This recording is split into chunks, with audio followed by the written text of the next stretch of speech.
Walters is hosting the ultimate Nats watch party this Saturday night at 6 o'clock while the team is in Philadelphia. A pair of racing presidents will be on hand for photo ops from 6 to 7. First place in the raffle wins a signed CJ Abrams jersey and 4 Champions Club tickets. We're driven by the search for better. But when it comes to hiring, the best way to search for a candidate isn't to search at all. Don't search, match with Indeed. Indeed is your matching and hiring platform with over 350 million global monthly visitors, according to Indeed data, and a matching engine that helps you find quality candidates fast. Ditch the busy work. Use Indeed for scheduling, screening, and messaging so you can connect with candidates faster. Leveraging over 140 million qualifications and preferences every day, Indeed's matching engine is constantly learning from your preferences, so the more you use Indeed, the better it gets. Join more than 3.5 million businesses worldwide that use Indeed to hire great talent fast. And listeners of this show will get a $75 sponsored job credit to get your jobs more visibility at Indeed.com/Blue Wire. Just go to Indeed.com/Blue Wire right now and support our show by saying that you heard about Indeed on this podcast. That's Indeed.com/Blue Wire. Terms and conditions apply. Need to hire? You need Indeed.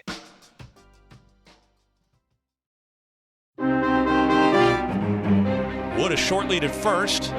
Rogers sets. Here it comes. Swing a line drive, hook to left. It's going to be a base hit for Chaparro. This one rolling toward the line. Wood digs for third. Chaparro going for second. He's going to be in there with a sliding double. First major league hit for Andres Chaparro is a double to left field. And the first pitch from Keegan Aiken is lined into left center field. A base hit toward the gap. Chasing to cut it off, Cowser. Wood trying for second. The throw is offline, and Wood in with a pop-up slide and his 4th hit of the game. Now the pitch on the way, swinging a ground ball at the third base line. It's down the line and past the diving third baseman Ramirez. Wood will score, and Andres Chaparro's heading for second with his 3rd double in his last 3 at-bats. 3 for 4 with 3 doubles in his major league debut. And that one also gives him his first big league RBI. And the Nats with back-to-back doubles against Keegan Aiken to start the 8th. It's now the Nationals 8 and the Orioles 2. And welcome to Nats Chat for Wednesday, August 14th, 2024. Along with MASNsports.com Nationals insider Mark Zuckerman, who was at Oriole Park at Camden Yards. I'm Al Galdi, host of the Al Galdi podcast. We on Tuesday evening at Oriole Park at Camden Yards had game 1 of the 2nd of 2-game series for the Nationals and Orioles in this regular season. The Nats came into the game with the 3rd worst record in the National League. The O's came into the game tied for the best record in the majors, but it was the Nats who looked like the powerhouse team, not the O's. A 9-3 win at the O's. The Nats for this regular season now 55-65.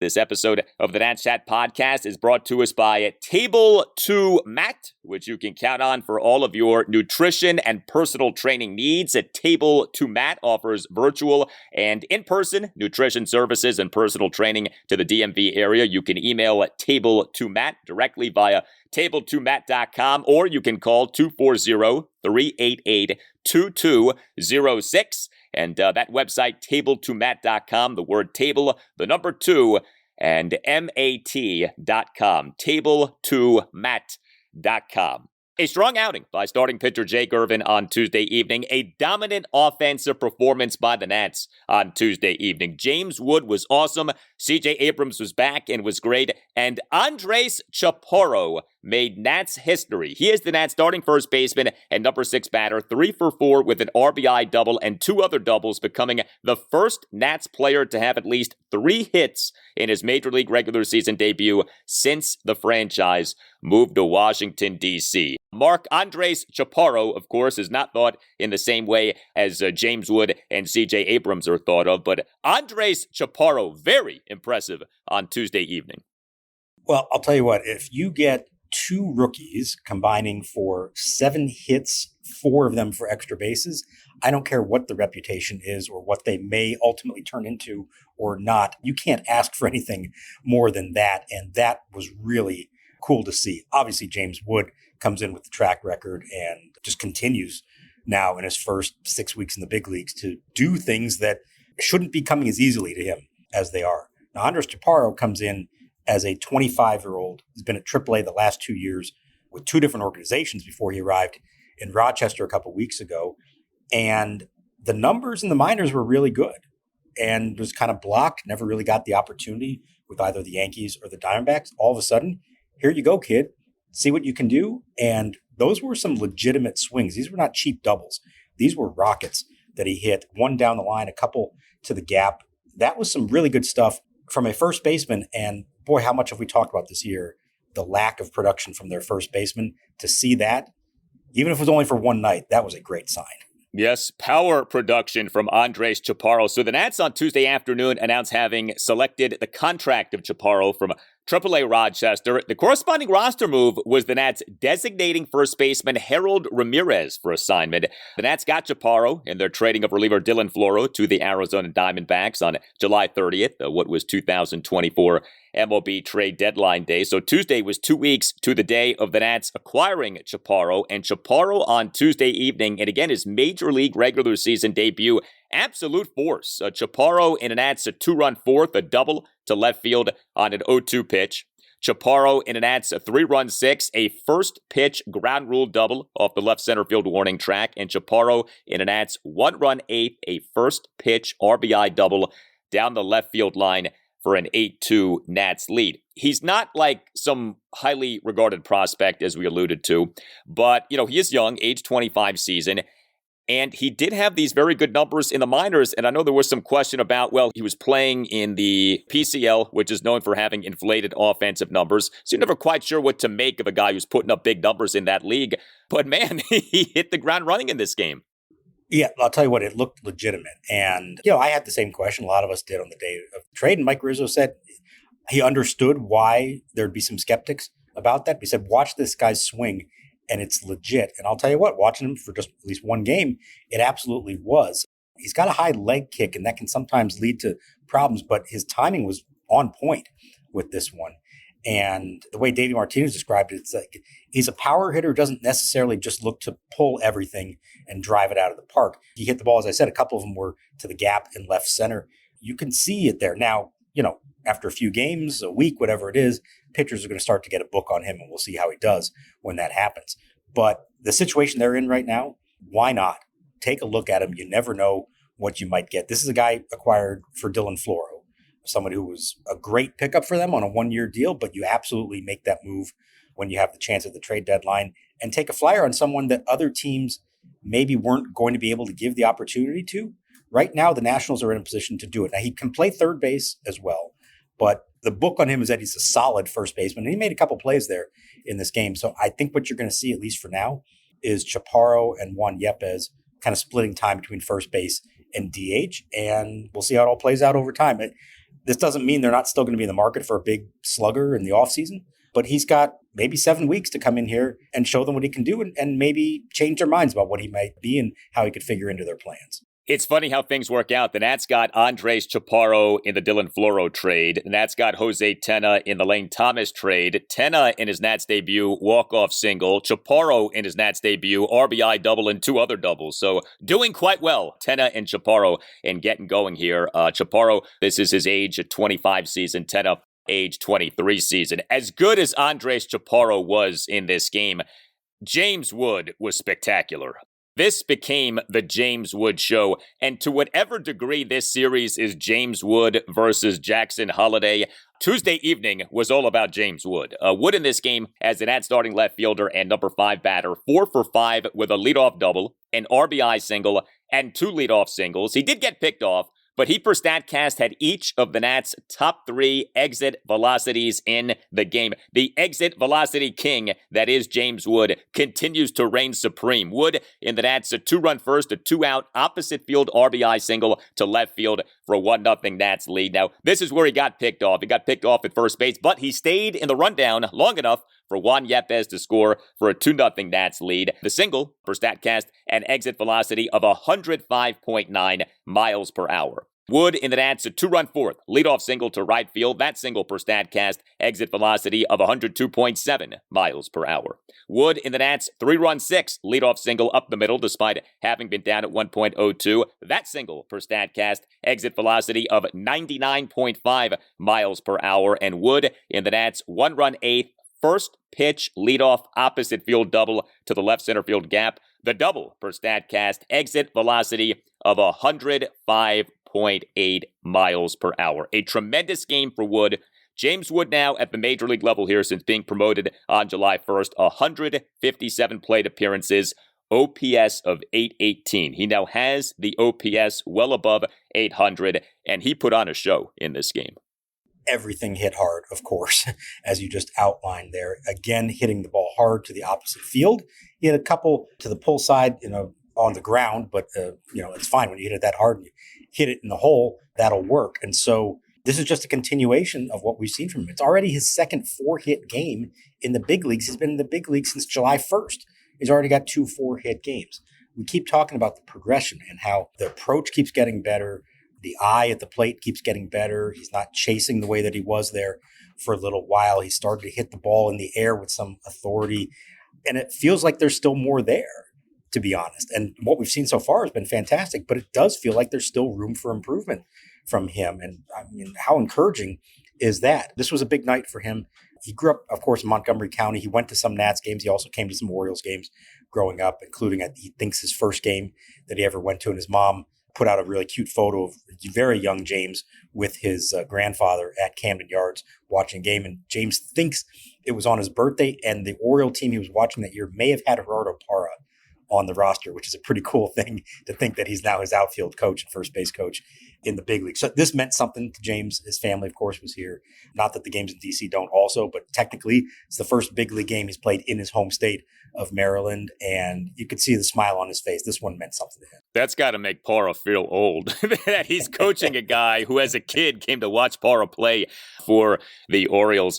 Reading James Wood exit velocities is like reading a list of FM radio stations. 105.9, 102.7, 99.5, 105.8. I mean, it is ridiculous the frequency with which this guy is hitting balls hard, and this is not normal. You're not supposed to do this. If you in a game have an exit velocity of, 99 plus, that's good. This guy every game has multiple exit velocities, 99 miles per hour or better.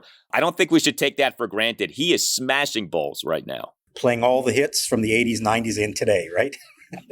Very much so. And he's providing plenty of hits right now. Like I said, the OPS has crept up. You look at the slash line, batting average 283, on base percentage 369, slugging percentage 449. Swing for the fences this summer and hire Table to Mat for all your nutrition and personal training needs. Being healthy and having fun do not have to be mutually exclusive. Table to Mat specializes in making healthy lifestyles enjoyable and sustainable. Are you experiencing headaches, stomach discomfort, or want to lose weight? Find out how your food choices and exercise impact how you feel physically and mentally. We offer virtual and in-person nutrition services and personal training to the DMV area.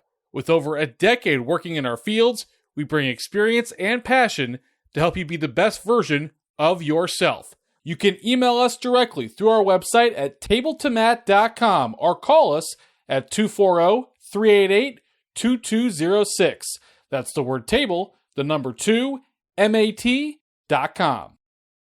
Walters is hosting the ultimate Nats watch party this Saturday night at 6 o'clock while the team is in Philadelphia. A pair of racing presidents will be on hand for photo ops from 6 to 7. First place in the raffle wins a signed CJ Abrams jersey and 4 Champions Club tickets. Hey, Nats Chat, want to tell you about Mint Mobile's premium wireless package starting at $15 a month when you purchase a 3-month plan. All plans come with high-speed data and unlimited talk and text delivered on the nation's largest 5G network. To get this new customer offer and your new 3-month premium wireless plan for just $15 a month, go to mintmobile.com/natschat. That's mintmobile.com/natschat. Cut your wireless bill to $15 a month at mintmobile.com/natschat. BlueWire.com/NatsChat. $45 upfront payment required. New customers on first 3-month plan only. Speed slower above 40 gigs on unlimited plan. Additional taxes, fees, and restrictions apply. See Mint Mobile for details.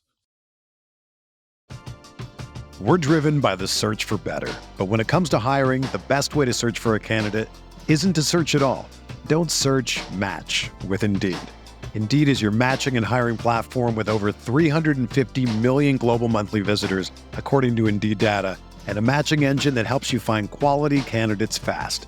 Ditch the busy work. Use Indeed for scheduling, screening, and messaging so you can connect with candidates faster. Leveraging over 140 million qualifications and preferences every day, Indeed's matching engine is constantly learning from your preferences, so the more you use Indeed, the better it gets.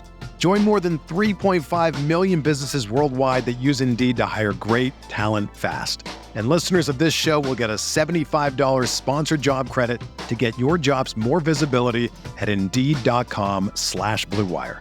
Just go to Indeed.com/Blue Wire right now and support our show by saying that you heard about Indeed on this podcast. That's Indeed.com/Blue Wire. Terms and conditions apply. Need to hire? You need Indeed.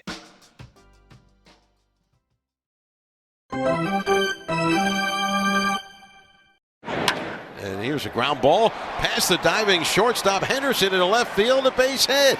So Abrams scores from third. And Ruiz has his first hit of the night and drives in his 40th run of the year as he pulls a sharp grounder past the diving Henderson to his right in the hole. And the Nationals add another run here in the top of the ninth. It's now Washington 9 and Baltimore 2.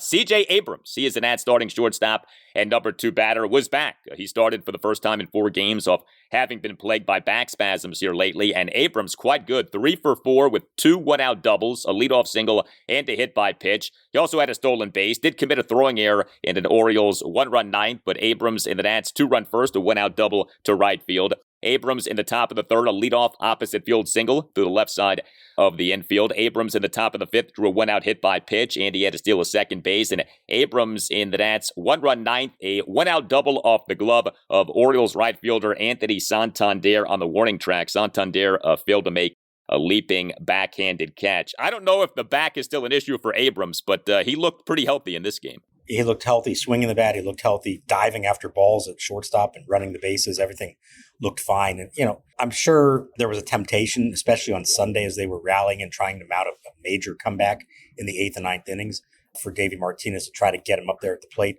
at some point. And he backed off. He said, let's not push this. We've got Monday off. Let him have those 2 days and really make sure that he's good to go on Tuesday. And I think it was a smart decision in the end because he looked very healthy and very much like his old self. We have seen him struggle at times here since the All-Star break, and to see him hit the ball as well as he did in this game, run as well as he did, I think that was an important step for him, maybe the start of another hot streak for him. So the Nats in this game, 9 runs, 14 hits, which were 6 doubles and 8 singles, 2 walks, 5 for 13 with runners in scoring position. Really good batting. 10 of the Nats' 14 hits in this game came from just 4 guys: James Wood, CJ Abrams, Andres Chaparro, and Jacob Young. He had a couple of singles, including an RBI single. Jacob Young as the Nats starting center fielder and number 9 batter, 2 for 4 with an RBI single and another single. Top of the second, a 2-out opposite field single to right field on an 0-2 pitch. A Young in the Nats 3-run 6, a 1-out opposite field RBI single through the right side of the infield for a 7-2 Nats lead. Was thrown out in his attempt to advance to second base. But up and down the lineup, you had production in this game. Cade Ruiz got in on the action. He is the Nats starting catcher and number 4 batter, 1 for 5, but the 1 an RBI single. Nats 1-run ninth, a 2-out RBI single through the left side of the infield for a 9-2 Nats lead. Ildemaro Vargas, once again being productive. He is the Nats starting third baseman and number 7 batter, 1 for 3 with a 2-run single and an RBI sac fly. Vargas in the Nats 3-run 6, a 2-run single up the middle for a 6-2 Nats lead. And he had a steal of second base. You've said that when the Nats face an opposing starting pitcher, it feels like they either see the guy well or do not see the guy well. The Nats were familiar with the Orioles starting pitcher in this game, Trevor Rogers, who the O's just got from the Miami Marlins. And boy, it appeared as if the Nats saw Rogers quite well. Rogers in this game, 5 runs in 5 innings. They looked very comfortable at the plate against him, and familiarity, I'm sure, breeds some comfort there, and that was good. And you talk about the exit velocities for James Wood. Well, I'm looking up and down the line. If you round up from anything at 99.5 and up and call that triple digits, I see 10 base hits by the Nationals that had triple digits in exit velocity. How often have we talked about that with this team, hitting the ball with that kind of authority? So it wasn't just Wood. He was fantastic, but everybody was hitting the ball hard. And in a ballpark that traditionally you think of as like a home run haven, and if you're going to score that many runs, chances are you're hitting the ball out of the park. They didn't. It was doubles and singles, and not the typical type of singles and doubles we see from this team. There was not weak contact. It was not on the ground. These were line drives, balls to the gaps, down the lines, hit very hard, and you just hope that can continue, because you do that on a regular basis, you're going to score a lot of runs. Just to put a bow on our conversation about Nationals position players. So I mentioned the Nats on Tuesday afternoon announcing having designated Harold Ramirez for assignment. The Nats agreed to terms with Ramirez on a minor league contract on June 15th, promoted him from AAA Rochester on June 24th. Look, Ramirez had been DFA'd by the Tampa Bay Rays in June, so it's not like this is shocking that the Nats did this, but this is a guy who has hit well in the past. This is a guy who actually hit fairly well for the Nats in his limited playing opportunities. Davey Martinez, on the day on which the Nats agreed on the deal with Ramirez, talked about how, well, he's not going to be in the minors for long, and sure enough, he wasn't. So there seemed to be like almost an excitement to have Ramirez. They call him up. Initially, he plays a good amount. Then the Nats bring Travis Blankenhorn back to the majors, and like Ramirez got buried after that. I'm not trying to make a huge deal out of this, but what happened with Harold Ramirez? Why did the Nats sour on him? So I was kind of surprised by the move right now, and even more so by the lack of playing time that he was getting. He wasn't great, consistent all the way through, but he still seemed to give them some good quality professional at-bats, and he basically had just turned into a platoon player, and Blankenhorn, who has not really done much of anything at the plate since coming up, was continuing to get at-bats ahead of him. Now, a couple things here. One, I think Blankenhorn's days are very numbered, and as soon as Joey Gallo comes off the IL, which could be any day now, I would imagine that he's next on the list to go. So you have that. But the other part of this, and I think this is the broader point of what's going on right now, I think Harold Ramirez has valued this team, and did, when they were kind of on the fringes of the race. And you thought, hey, here's a guy with some experience. You can pick some spots for him to pinch hit, DH against lefties, etc. Well, since then, the team, and it's not Harold Ramirez's fault, but the team has gone in a very different direction. Once they cooled off in July, once they traded the 4 players at the deadline, the focus now is on not really how many games they can win this year. It's about who do we have who is going to be a part of this team in 2025, and what do they have already here in-house, and what do they still need to acquire? And so I think the moves that were made on this day, and I think a lot of the moves we're now seeing and may continue to see, are really prioritizing potential pieces of the future at the expense of those who are not. Now, Harold Ramirez isn't that old, but probably not being looked at as a part of the long-term plan. And so even though he might actually be a more proven hitter and do more for you if he's on the roster, here's an opportunity to see a guy like Chaparro, like Jose Tena. And I think that's the reason why they made that move. It's not so much a reflection of him as much as a reflection of where they are right now as a team and what the true goal is over the final 42 games of the season. Makes total sense. No problem with that approach. Just as interesting the way Ramirez had been depicted versus what ended up happening with him with the Nats. Are you looking for tickets to an upcoming event?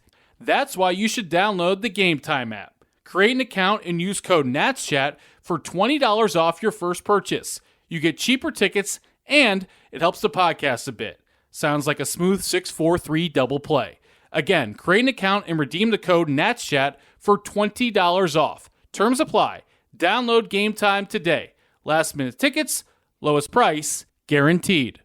Hey guys, Al Galdi here for Window Nation. The 2024 MLB trade deadline may have passed, but that doesn't mean that there isn't still a great deal to be had. Window Nation, for listeners of the Nats Chat podcast, is offering a sensational deal. 2 free windows for every 2 windows that you buy, plus pay nothing with no interest for 2 full years, plus you get an additional $250 credit. Call 866-90Nation or visit windownation.com. windowNation.com and tell Window Nation that you want the deal that you heard about from Al Galdi on the Nats Chat podcast. Window Nation windows are outstanding. Window Nation is the true window expert. Window Nation's professional installation teams have over 10 years of experience. Every Window Nation window undergoes a 50-point inspection before leaving the Window Nation factory. 866-90Nation or windownation.com.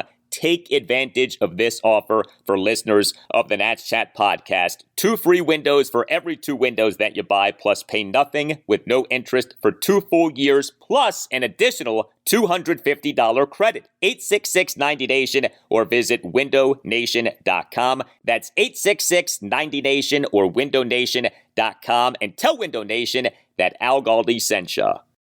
For those interested in learning a new language, whether it be Spanish, French, or something else, check out Babbel. Babbel's 10-minute lessons are quick and handcrafted by over 200 language experts, ready to get you talking about your new language in just 3 weeks, because talking is the key to really knowing any language. Designed by real people for having real conversations, Babbel gets you talking. With over 16 million subscriptions sold, Babbel's 14 award-winning language courses are backed by a 20-day money-back guarantee, so no pressure. Here's a special limited-time deal for our listeners right now. Get up to 60% off your Babbel subscription, but only for Nats Chat listeners at babbel.com/natschat. Get up to 60% off babbel.com/natschat. Spelled BABBEL.com/natschat. Rules and restrictions may apply. The pitch. Swing and a high fly ball deep left center field back towards the Bermuda Triangle. And it's out of here. Dylan Cruz with a long 2-run homer. And the Red Wings extend the lead to 8-1. Here's your report from AAA for the game played on Tuesday night. Homers for both Dylan Cruz and Brady House on the mound. Jackson Rutledge lasted just under 5 frames, allowed 5 hits, issued 4 walks, did strike out 6. Joe LaSorsa recorded 4 outs in relief, gave up a hit and an earned run. His ERA is at 2.25. Now back to the show. Now the set of the pitch. Swinging a ground ball right side to his left. Garcia has it. Jogging toward first. An underhanded flip to Andres Chaparro. And a Curly W's in the books at Oriole Park at Camden Yards.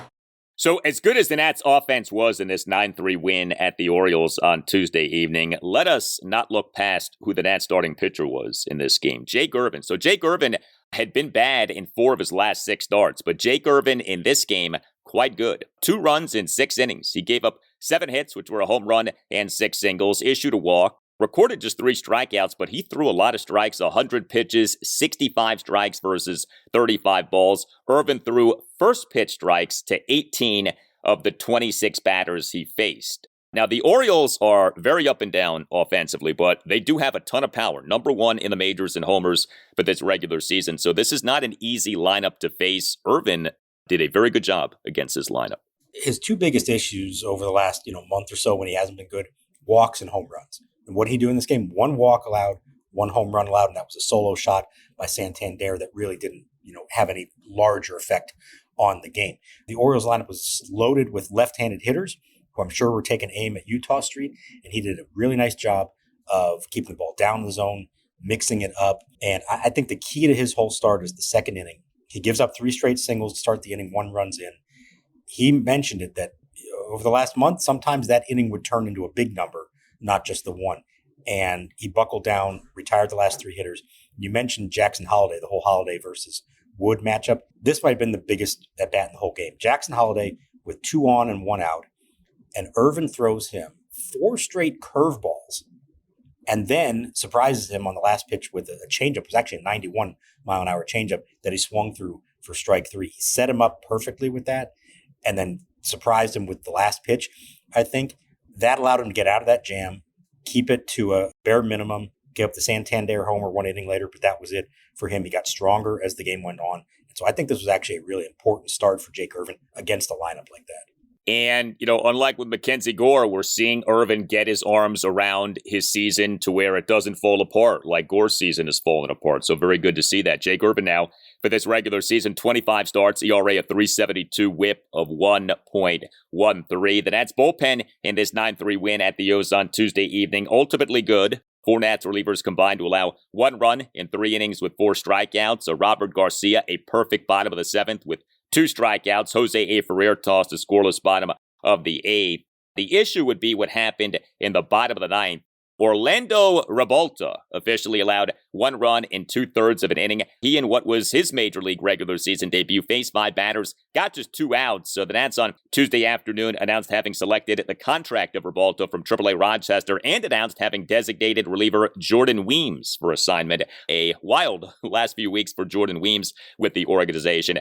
But Davey Martinez did have to go to Derek Law. Now, Law came into the game bottom of the 9th, runners on first and second, 2 outs, Nats up 9-3, and he stranded the 2 inherited runners he got. So that was good to see. Law faced 1 batter, got 1 out. He on 2 pitches got Gunnar Henderson to ground out to end the game. So you didn't like seeing Davey Martinez have to use 2 relievers in a bottom of the 9th that the Nats began with a 9-2 lead, but overall the bullpen did come through.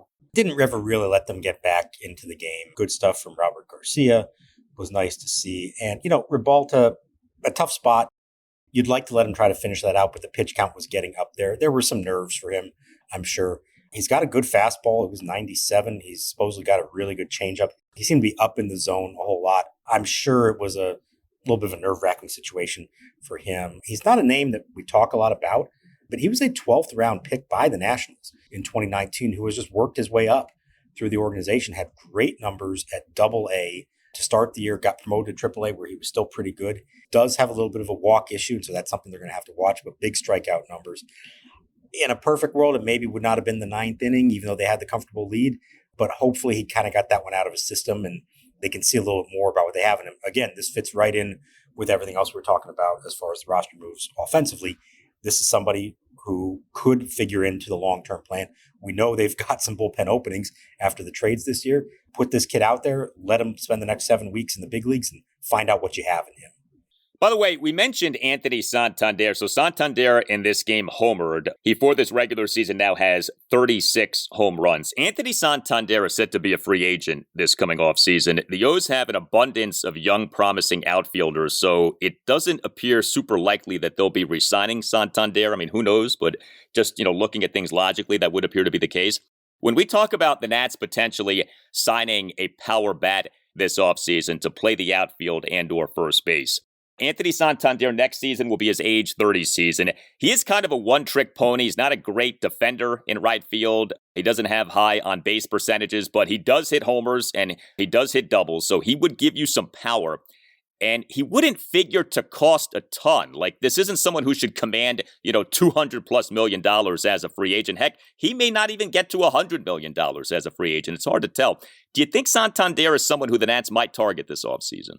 I think it's a name on the list, maybe not the top tier of what they're looking for. I think the biggest issue there is if you could prioritize a position as probably first base. Again, we'll see how the rest of the season plays out with Yepes and Chaparro, but I think first base has got to be kind of what they're thinking of here. But DH is sort of a secondary part of that, whether it's the same guy or even just somebody who primarily DHs. I don't think they're going to spend a lot of money on an outfielder. I know there's a very expensive outfielder currently with the Yankees who they perhaps would break the bank for if the opportunity arose to bring him back here. But outside of that, I think given what they already have in the system, that's probably not their priority. So if Santander was somebody they looked at, I would think it's more in a DH role. Not to say they couldn't do that, because I do think that's something else that they're going to need. Maybe not their plan A, but could be a plan B, plan C kind of thing if maybe some of the first basemen don't work out that they're going after. By the way, with Juan Soto, I mean, that's obviously who you were referring to. Oh, really? If the Nats signed him, don't you think it's possible they would be signing him as a first baseman, given the outfielders who the Nats have, given that, look, Soto defensively in the outfield is not very good. I mean, we now have an ample body of work for him as a corner outfielder in the majors, and it's not that good.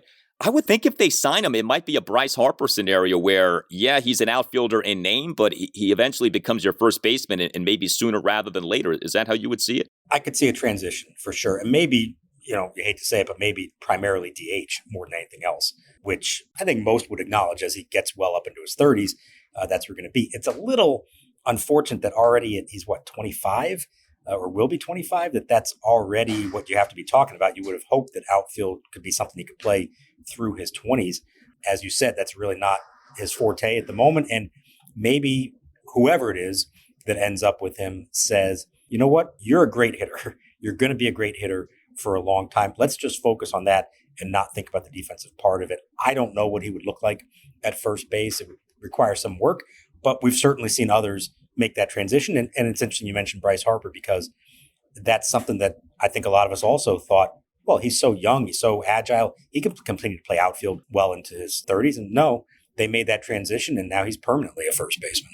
Yeah, I mean, it's funny with Soto, like his defensive WAR for this season is actually positive, so it's not like all bad, but just in watching him, he really does not come off like a standout defender. And that is the thing. If you're going to spend $300, $400, $500 million on a free agent, you like to get some defensive value out of the guy, right? Like there's a thing of if you spend that kind of money on someone and he's way down on what's called the defensive spectrum, that's usually a recipe for a contract not going well, where a guy you have to, he can only play first base / DH for you. So it'll be interesting to see with Soto, wherever he lands, what he ends up playing in terms of the position. Also on Tuesday, we had the updated top 100 prospects in baseball list from MLB Pipeline. James Wood has graduated from prospect status, but the Nats still have 3 top 100 prospects per MLB Pipeline. Outfielder Dylan Cruz, the number 3 overall prospect.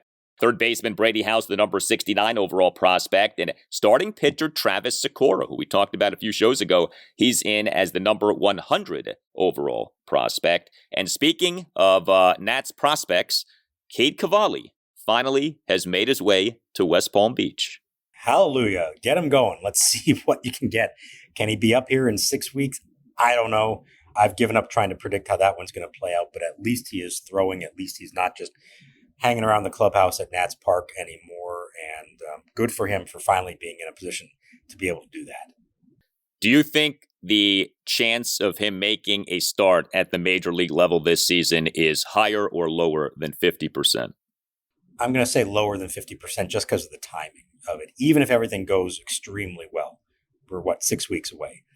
And you know how slow and methodical they are with these things. If he's truly starting from scratch, well, spring training is 6 weeks. So that would just be in time if they were going to do something like that. So, not to rule it out completely. And maybe it would be a case of like, hey, let's just get him up here and let him throw 3 innings because he hasn't been built all the way up yet. But just so he can say he made it back and feel better about himself. I think that might be the most likely scenario if it came to that. But I think to expect more than that, we're running out of time for that to be the case, unfortunately.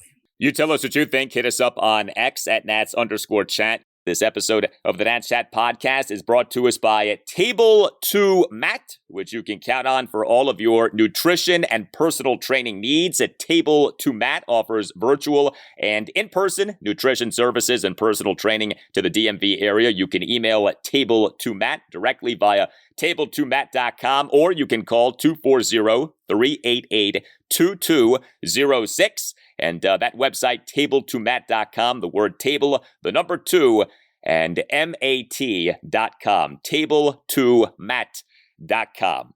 We have game 2 of this series for the Nats at the O's on Wednesday evening at 6:35. DJ Hurst will be the Nats starting pitcher. Dean Kramer will be the Orioles starting pitcher.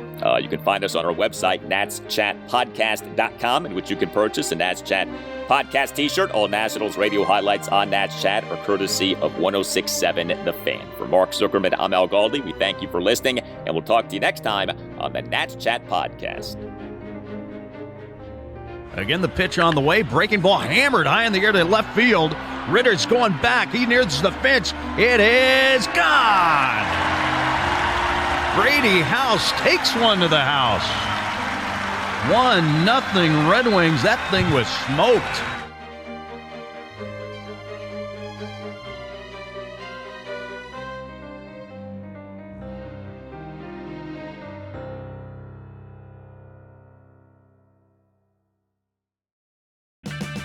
Save on O'Reilly Brake Parts Cleaner. Get 2 cans of O'Reilly Brake Parts Cleaner for just $8. Valid in-store only at O'Reilly Auto Parts.